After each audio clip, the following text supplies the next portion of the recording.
Okay, John. Yeah, I'd like to hear a bit about your life and how you came across the YCW and everything like that. Well, the Catholic action had become an in word from the time of Pius XI on, really. And there was a special segment in the seminary training on Catholic action. Maguire, who's now dead, he was a man who did a lot of it. Dave Hoare did some as well. But my first immediate experience of the YCW would be in my second year in the seminary. There was a special series of lectures being given at the Aquinas Library by Morgan Howe, and it was during our vacation, so I went along to listen and as a support to Morgan. And so there was a bloke shifting all the chairs and getting it ready, and that turned out to be Brian O'Halloran. He was then just recently appointed head of the YCW in Brisbane, or secretary of the YCW. What year would that have been? About 49 or 50, something about there, 49 probably. Okay. Yeah, about 49 I'd say. But he, and that, my Brian was only about 19 or 20 years old at that stage, but that started a lifelong friendship actually. That was, then in the seminary we were given, if you like, the theory of Catholic action, and so much of our education in the seminary in those days was based on theory rather than growing out of our own practical experience. When we got into the parish, one of my jobs was to try to get the YCW boys working. The previous curate had done some work there on getting a YCW group. It took a while. I had a lot of failures, if you like, to start with, but then gradually, as one former YCW bloke said to me one night, Brother Kevin McCarthy, after he came and sat in on a meeting, and I said, "What did you think of the meeting?" "Too much bloody Maguire in that one." Mm-hmm. Too much priest. And the whole idea of we were trained to have answers and to learn the technique of shutting up and letting the YCW kids find their own answers. That was not easy for me or for most priests.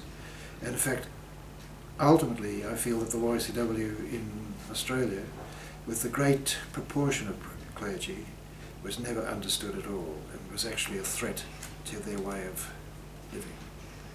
Anyway, then the next thing was, okay, that was seminary and then the early priesthood. The next major thing would have been for me when I went to Rome, and the Vatican Council opened just a month or two after I got to Rome. Where were you studying in Rome? I was studying at that stage at the Angelicum University, St. Thomas Aquinas University. But when the council, shortly after the council opened, they started to have press conferences in various languages every day and one day there was a Brisbane YCW bloke, Brian Hayes, who had been head of the YCW in Brisbane.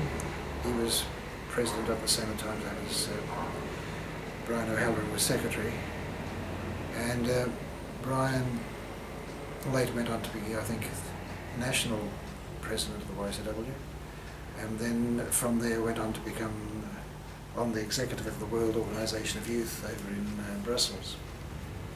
Well, I knew Hazy very well.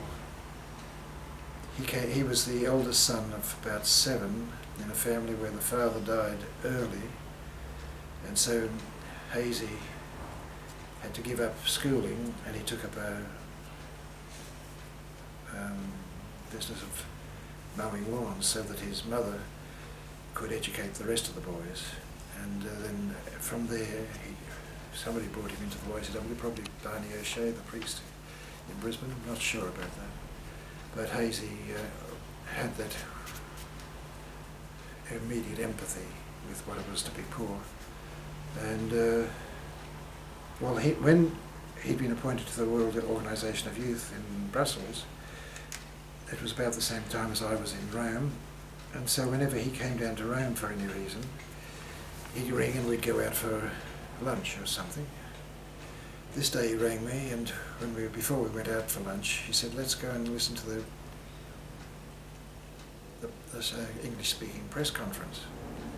And as we walked down the stairs into this huge hall where all the press of the world the English-speaking press were present, sitting on the bottom step was a bloke called Pat Keegan. Now I'd heard about Keegan and had never met him, heard that he had extraordinary insight into people and could be quite devastating in the way he challenged them if he felt he had to. So I was a bit nervous about meeting. At any rate, I was introduced to him by that stage. Brian Aker was on the Secretariat for the World Organisation of Youth. Now Keegan had a special relationship with that. Through his work in the YCW, before the war, he'd had a lot of experience of international youth groups. And Keegan, after the war, the British government got him out of the Air Force quickly because the situation in England was pretty chaotic. There were all manner of people from all over the place. The church structures had to be rediscovered, and Pat, they thought, had the skills to do this. That was on the church side. But then shortly after that, he was asked by the British government to be part of the group that they sent off to Europe because there was reports coming back to Whitehall that the Army of Occupation, including the English, were treating all Germans as Nazis. And with that, there was no hope that a satisfying German society could be created. So Pat was part of that group, and as he moved across Germany, he was running into various leaders who'd been leaders in various youth movements before the war. And he told me one night, I think he said he was not sure where he was, but these various encounters came together in his brain, and he realised most of these people he was meeting were communists. And he put two and two together, and this meant that there's a really active movement for the communists to take over all the youth movements in Western Europe. So he got out of bed and he rang friends he had already in London, in Whitehall, connected with Whitehall, and some similar in Washington. And so the World Organisation of Youth was set up shortly afterwards. Which that meant Pat had a lot of influence on the World Organisation of Youth. At that particular stage that Hazy introduced me to Pat, the World Organisation of Youth was looking for a new president or chairman, whatever they called him, and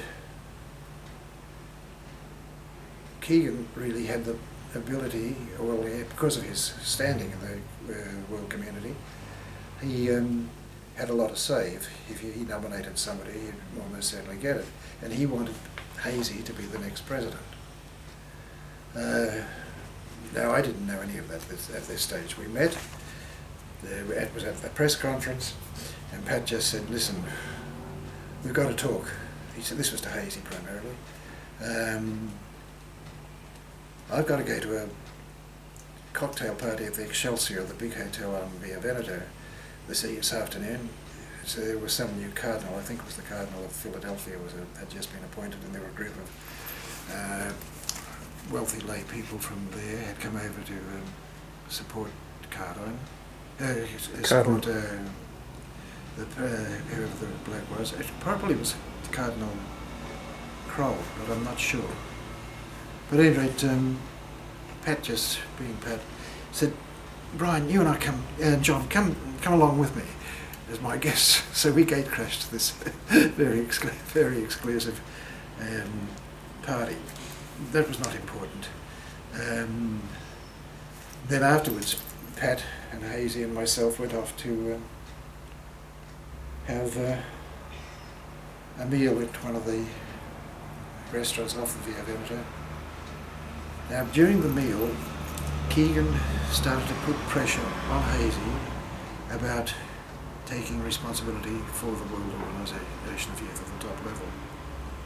At that stage, Brian was wanting to get married to an Australian girl, wanted to get married in Australia and bring the kids up here.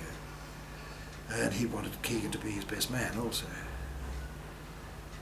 But Pat knew that in asking him to take on that other job, then marriage was not on the cards for the time being, certainly. But Hazy had already given up a great deal for the YCW initially and then the World Organisation of Youth. And so it was a terribly intense conversation where Pat never once used the word God, but just constantly probed Hazy's motivations for getting married rather than to give himself completely to the world youth. And every so often when Pat knew that he'd put the pressure on a bit hard, he'd pull back and dance off and tell a very funny, filthy joke, and then he'd go back to probing him again. And eventually Hazy cracked up. There were tears running down his face. Well, I can't remember what Keegan had said to him, but I was sitting diagonally opposite Keegan, and I just formed the words, "You're a bastard." And Pat, Hazy got up and went off to the toilet to pull himself together and wipe his face. And as he left the table, Keegan just looked at me and he said, "I know I am, Father, but I'm right, aren't I?" And I said, "Yes, Pat, I think you are. I believe you are. But I've never seen it done so skillfully." Hmm. From then on, Pat and I became extraordinarily close friends. So, to the point that whenever Pat was down in Rome for any meetings of any kind, he would always ring me and want me to go out and have dinner or take him to places. And then as the council went on, and then when he was appointed, one of the first of the lay people to be appointed by Paul VI, de Habicht was also appointed to the council, as was Marie-Louise Monet, Sagranius. So I was meeting these, and then sometimes Pat and Mitek and a couple of the others would go off to down to Gaeta or one of the seaside places over the weekend to discuss some of the issues that were coming up in the council. And well, I had a Volkswagen, and they also seemed to enjoy talking with me or letting me be part of the conversation. So I was there for a lot of it. After one weekend at Gaeta, coming back to Rome that night, Keegan and de Habicht were in the back of the Volkswagen, and they were talking away as I was driving, and then they said, one of them, Keegan I think it was, said, "How'd you like to come into the council, John?" And I said, "Well, what priest wouldn't give his eye teeth to get inside the council?" But Keegan then said, several of the lay auditors would like you to be in the council because we've got taken an oath of secrecy about what's being discussed, but we want to discuss it all with you, and so we've got a crisis of conscience as well. Not that would normally have stopped that, that level of conscience at any rate. So I said, well, I'd love to get into it, but I'm supposed to be doing a doctorate studies here. I'd have to get the Archbishop's approval. And they said, well, tomorrow, that would be Monday, we'll see the Pope and you see the Archbishop.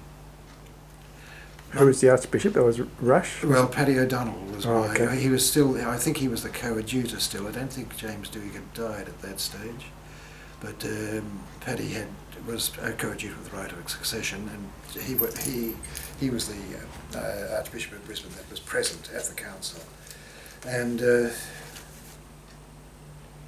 So the next day, I had to be at the uni by 8, I think it was.